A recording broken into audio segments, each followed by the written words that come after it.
Nommer 9, dis bietjie meer van 'n emosionele punt. En ek dink dit is belangrik om te noem ek is mal oor die Leeu span en die Leeu spelers. Van wat ek sien en ek dink van wat meeste van ons sien op TV en wanneer ons by Ellis Park is, die Leeu's is sulke nice mense.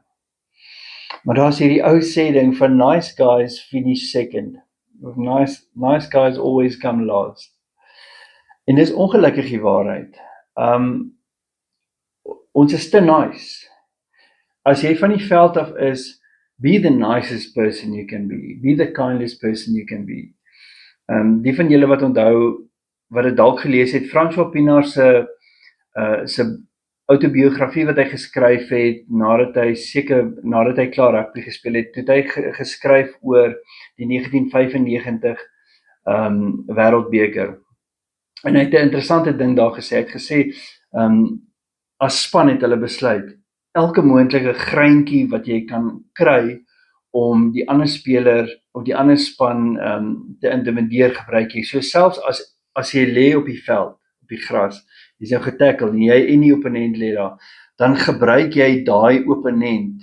Jy druk op hom om op te staan. Niks lelik nie, maar jy gebruik hom as 'n stit. Jy druk hom 'n bietjie af.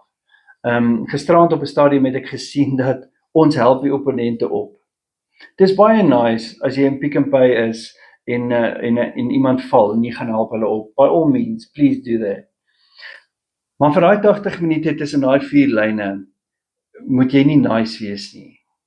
Bakkies Botha sou dit nooit gedoen het nie. Bakkies Botha sou die teenoorste, hy sou seker maak die ouens weet op die veld, there's no more Mr. Nice Guy, en ek voel ons is op die veld te nice. Okay, dis 'n baie persoonlike punt daai, en baie mense sal seker nie met my saamstem nie.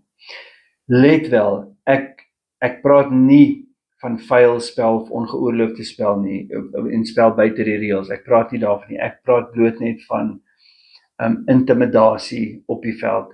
Hierdie is rugby, dis nie sokker nie.